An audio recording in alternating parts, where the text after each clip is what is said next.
ആധുനിക കേരള ശില്പികളിൽ പ്രമുഖനായ സഖാവ് പി കൃഷ്ണപിള്ളയുടെ ഉജ്ജ്വലമായ രാഷ്ട്രീയ ജീവിതത്തിന്റെ സ്മരണകൾ തുടിക്കുന്ന ദിവസമാണിന്ന്.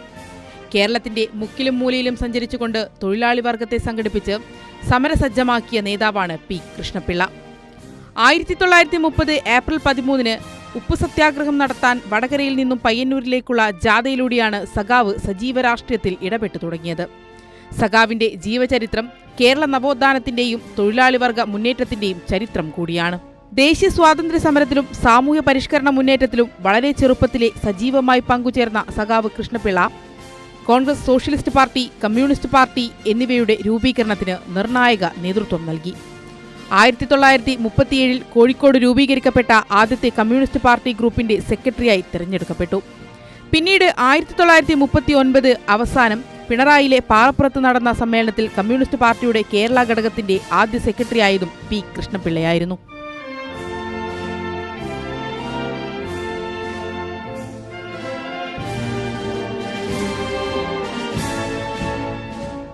ബ്രിട്ടീഷ് സാമ്രാജ്യത്വത്തിനും ജന്മിത്വത്തിനുമെതിരെ നടന്ന ഐതിഹാസികമായ നിരവധി പോരാട്ടങ്ങളിൽ നേതൃപരമായ പങ്ക് സഖാവ് വഹിച്ചിട്ടുണ്ട്. കേരളത്തിലെ കമ്മ്യൂണിസ്റ്റ് പ്രസ്ഥാനത്തിന് ശക്തമായ സംഘടനാ സംവിധാനവും രാഷ്ട്രീയ ദിശാബോധവും രൂപപ്പെടുത്താൻ കൃഷ്ണപിള്ള നൽകിയ സംഭാവനകൾ നിസ്തുലമാണ്. സഖാവ് എന്ന പദം അതിന്റെ എല്ലാ മഹത്വത്തോടെയും മനുഷ്യരൂപമാർജിച്ച വ്യക്തിത്വമായിരുന്നു പി കൃഷ്ണപിള്ളയുടേത്. സഖാക്കളുടെ സഖാവെന്ന് വിളിച്ച് ജനങ്ങൾ അദ്ദേഹത്തെ ഹൃദയത്തോട് ചേർത്തുവെച്ചു. എനിക്ക് 12 വയസ്സുണ്ട്.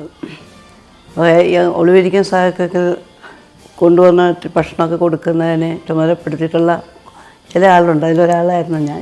എങ്ങനെയാണ് കമ്മ്യൂണിസ്റ്റുകാരുടെ ഇടയിൽ ഒരു നേതാവ് പ്രവർത്തിക്കേണ്ടത് എന്ന് കാണിച്ചെന്ന് സാധാരണ മനുഷ്യസ്നേഹി, സാധാരണക്കാരിൽ ഒരാളായി അവരുടെ കുടിലുകളിൽ, അവരുടെ വീടുകളിൽ അവരോടൊപ്പം പോയി ഭക്ഷണം കഴിച്ച ഒരു ചരിത്രമുള്ള ഒരു പാർട്ടി സെക്രട്ടറിയായി. 1948 ഓഗസ്റ്റ് 19 ഒളിവ് ജീവിതത്തിനിടെ മരിക്കുമ്പോൾ സഖാവിന് വെറും 42 വയസ്സായിരുന്നു. സഖാവിന്റെ സ്മരണകൾ ഇക്കാലത്തും കമ്മ്യൂണിസ്റ്റുകാർക്ക് പ്രചോദനമാണ്.